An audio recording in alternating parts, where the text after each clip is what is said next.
Assalamualaikum warahmatullahi wabarakatuh. Marhaban ya Ramadan. Halo rekan UTM, kembali lagi di UTM TV bersama saya Nandari Pramudia. Kali ini di segmen Kultum Ramadan yang mengusung tema Sucikan Hati Menyambut Kemenangan di Hari yang Fitri. Nah, spesial di segmen Kultum Ramadan kali ini sesuai dengan tema, kita akan membahas Idul Fitri lebih lanjut di part 2 ini. Di part sebelumnya kan kita sudah mengetahui tentang sejarah, juga makna dan juga hikmah dari Idul Fitri. Nah, selanjutnya kita akan membahas tentang sunnah-sunnah yang bisa kita lakukan dalam menyambut Idul Fitri. Baik Bapak, langsung saja melanjutkan pertanyaan di video sebelumnya, di part sebelumnya nih Bapak. Kita kan sudah membahas tentang sejarah, kemudian hikmah, dan juga makna dari Idul Fitri. Nah, selanjutnya apakah ada hal-hal ataupun sunnah-sunnah yang dianjurkan ketika kita menyambut Idul Fitri Bapak? Baik.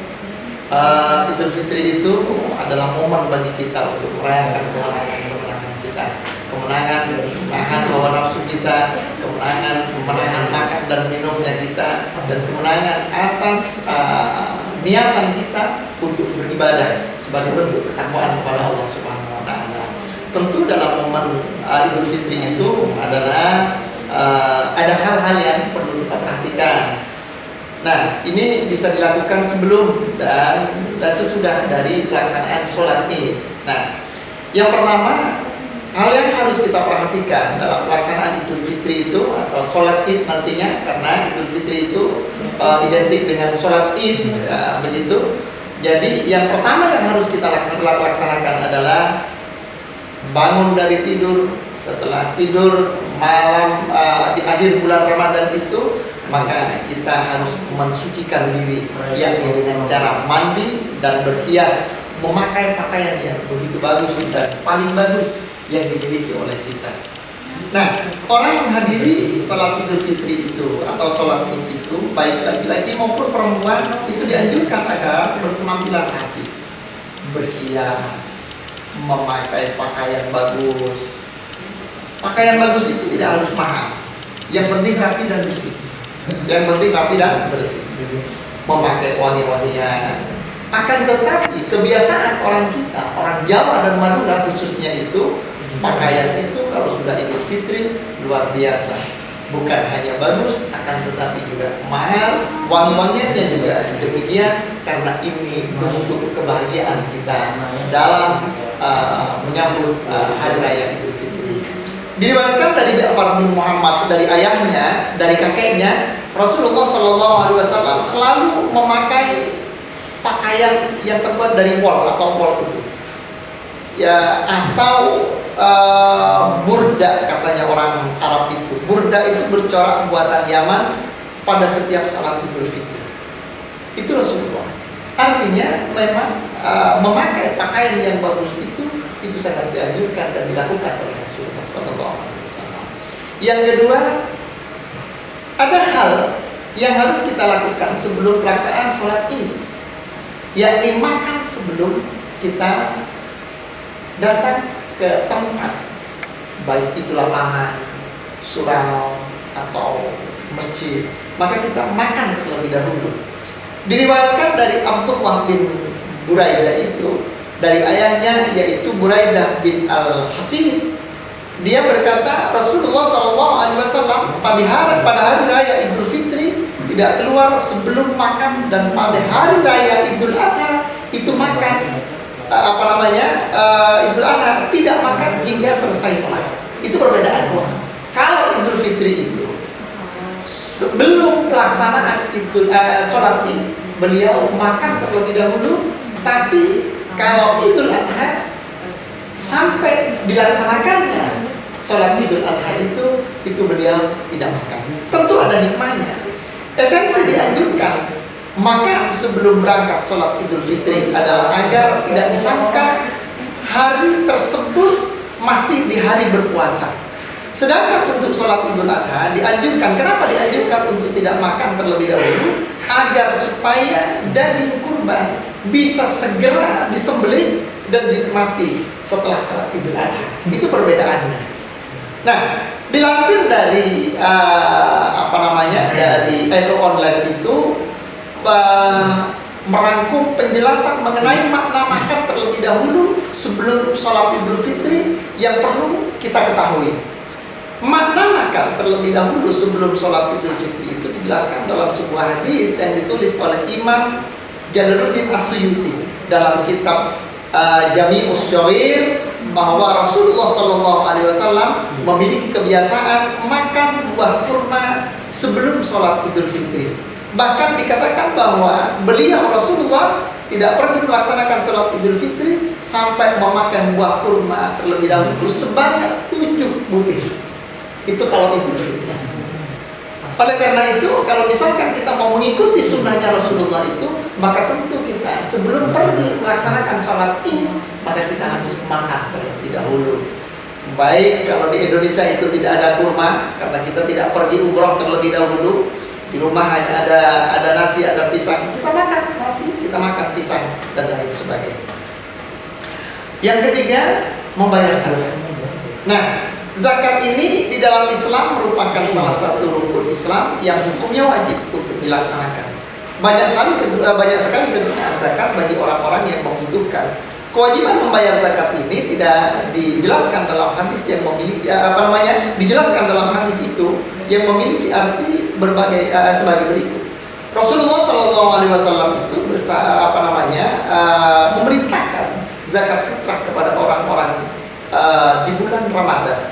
Masuknya bulan Ramadan sampai sebelum pelaksanaan Idul Fitri itu wajib untuk kita memberikan zakat fitrahnya kita kepada orang-orang yang berhak untuk mendapatkan zakat tersebut.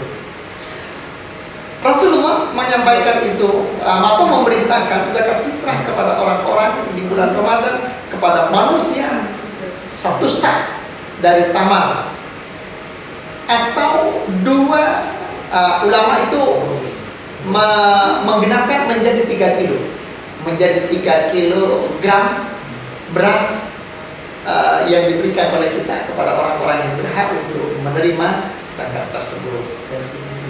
Yang keempat, berjalan kaki ke tempat sholat. Di mana tujuan sholatnya kita? Mau sholat, masjid, lapangan. Tentu kita tidak akan sholat di rumah kita. Pasti kita akan melakukan bersama-sama, berjamaah di satu tempat. Nah, maka dianjurkan untuk berjalan kaki ke tempat sholat tersebut. Jika tempat sholatnya tidak terlalu jauh, itu berjalan kaki. Tapi kalau terlalu jauh sampai 2 kilo, 3 kilo, tentu kita memakai kendaraan juga. Nah, hal ini sejalan dengan pernyataan Ali bin Abi Thalib. Dia berkata, termasuk sunnah Rasulullah SAW adalah keluar menuju tempat sholat Idul Fitri dengan berjalan kaki. Maka ini adalah sunnah-sunnah atau perbuatan-perbuatan yang memang harus kita lakukan karena kita melihat bagaimana Rasulullah melakukan ini, berjalan kaki dan lain sebagainya. Berangkat dan pulang melewati jalan yang berbeda. Tentu menuju tempat di mana kita akan sholat Id itu banyak jalan, bukan hanya satu jalan. Maka kita lewati jalan itu dengan cara kita melewati jalan yang berbeda. Diriwayatkan dari Muhammad bin Ubaidillah itu dari Abi Rafi, dari ayahnya dan kakeknya, bahwa Rasulullah mendatangi salat Idul Fitri dengan berjalan kaki dan beliau pulang melalui jalan dari arah yang berbeda dari Rasulullah berjalan gitu. Yang keenam, mengumandangkan takbir. Nah, mengumandangkan takbir atau takbiran pada hari raya Idul Fitri itu adalah sesuatu yang disyariatkan oleh agama, dan tentu ini sangat ditunggu-tunggu oleh anak-anak. Sangat ditunggu oleh anak-anak. Ada 2 pendapat dari ulama mengenai waktu dimulainya takbiran, yaitu dimulai sejak malam setelah maghrib 1 hari sebelum sholat Idul Fitri, atau saat pagi hari ketika menuju salat Idul Fitri. Berbeda dengan Idul Adha. Kalau Idul Adha itu mengumandangkan takbir itu dikumandangkan hingga 13 Dzulhijjah atau 3 hari. Atau 3 hari. Malam Idul Adha, hari Idul Adha, keesokannya dan keesokan harinya.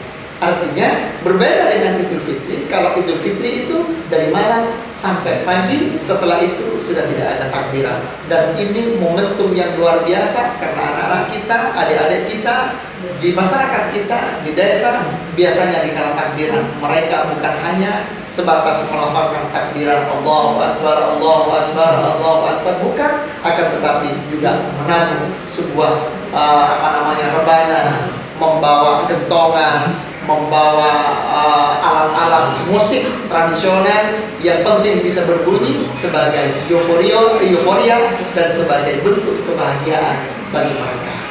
Yang ketujuh, mendatangi keramaian. Ini ada satu kisah dari Rasulullah bahwa Aisyah, putrinya Rasulullah, sewaktu Aisyah masih kecil itu mendatangi sebuah pertunjukan di waktu hari Lebaran. Pertunjukannya adalah karena Aisyah itu hidup di negara Arab, maka Aisyah itu mengajak Rasulullah untuk mendatangi sebuah hiburan, yakni lempar tombak. Lempar tombak. Lempar tombak barangkali di Arab itu suatu hiburan yang luar biasa. Beda dengan di Indonesia. Kalau di Indonesia lempar tombak barangkali tidak ada penontonnya, tapi kalau hiburan lain banyak penontonnya. Tapi ini adalah hikmah di balik bagaimana kita datang ke tempat-tempat hiburan itu. Sampai Aisyah itu menunggu lempar tombak itu sampai selesai. Sembari karena capek, Aisyah itu sampai menyandarkan dagunya di bahunya Rasulullah karena saking senangnya dan saking antusiasnya Aisyah mendatangi tempat hiburan tersebut. Nah, yang kedelapan, saling mengucapkan selamat. Ini yang barangkali menjadi salah satu kebahagiaan kita dikala kita mampu mengucapkan selamat hari raya kepada orang-orang terdekat kita, kepada kawan-kawan kita, sahabat kita. Taqabbalallahu minna wa minkum. Semoga Allah menerima amalan kami dan kalian. Id mubarak, semoga menjadi id yang penuh berkah. Minal aidin wal faizin, kullu amin wa antum bi khair, dan lain sebagainya. Ini tentu ucapan yang hari ini kita bersama dengan alat komunikasi yang sudah canggih, maka biasanya kita memakai atau mengucapkan selamat melalui medsos ini. Yang 8, ayat 9, ada silaturahim. Setelah melaksanakan sholat, Rasulullah itu mendatangi tempat keramaian dan mengunjungi rumah sahabat atau rumah kerabat sebagai bentuk silaturahimnya kita atau bentuk kunjungan kita, karena mungkin 1 tahun atau berapa tahun tidak bertemu. Kalau misalkan setiap hari bertemu, ini sebagai bentuk kebahagiaan kita untuk bisa saling bermaaf-maafan, datang ke tempat langsung keluarga kita, saudara kita, sahabat kita, atau tempat-tempat di mana yang menjadi tujuan kita untuk kita bisa bersama dengan mereka. Ini Mas Angga yang bisa Pak Sarka sampaikan dalam sunnah-sunnah yang barangkali ini tidak bisa kita ambil semuanya. Ada beberapa yang hanya ambil dari beberapa bagian saja. Monggo, karena ini hanya sebatas sunnah, bukan kewajiban bagi kita. Karena kalau wajib, ini wajib untuk dilaksanakan. Tapi kalau sunnah, ini kalau kita laksanakan kita akan berpahala. Tapi kalau kita tinggalkan, kita tidak akan berdosa.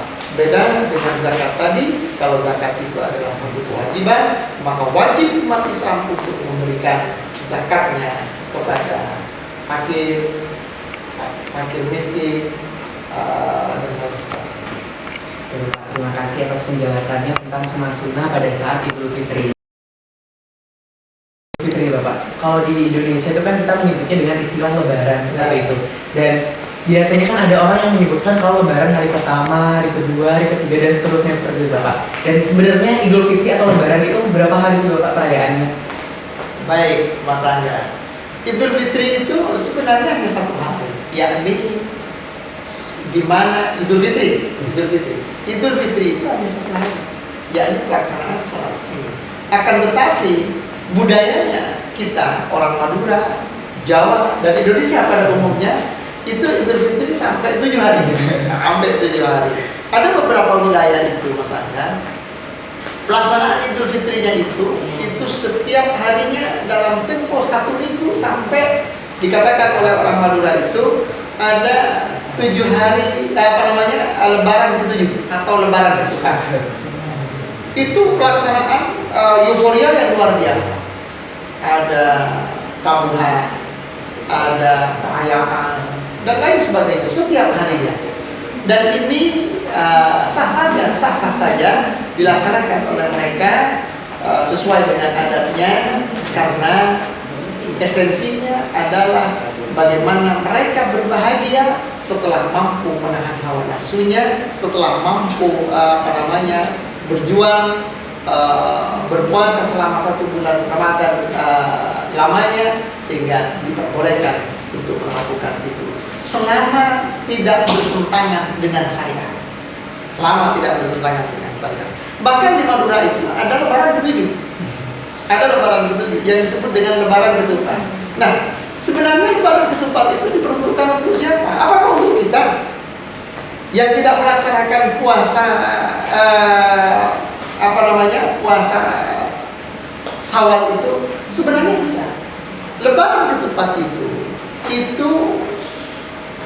diperuntukkan untuk orang-orang yang melanjutkan puasanya setelah Idul Fitri. Mereka tidak puasa karena tasyrik, keesokan harinya diperbolehkan untuk berpuasa. Ada sunnah, namanya sunnah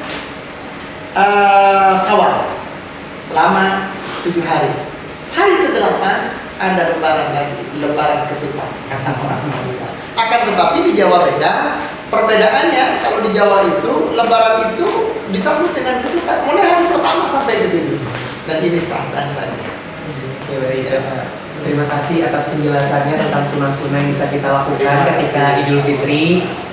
Kemudian mungkin cukup sekian terkait UTM pembahasan kita terkait dari awal part 1 tentang sejarah, hikmah, makna hingga sunnah-sunnah. Semoga apa yang sudah disampaikan oleh Bapak Sarkawi bisa bermanfaat bagi terkait UTM yang menonton. Kemudian mungkin cukup sampai di sini dulu pembahasan kita tentang Idul Fitri. Terima kasih terkait UTM yang sudah menonton sampai akhir. Karena ini merupakan episode terakhir dari Kultum Ramadan, kami dari segenap tim UTM TV mengucapkan minal aizin wal faizin, mohon maaf lahir dan batin. Selamat Hari Raya Idul Fitri 1444 Hijriah. Saya Nandari Pramudia pamit undur diri, sampai jumpa di segmen lainnya. Terima kasih. Wassalamualaikum warahmatullahi wabarakatuh.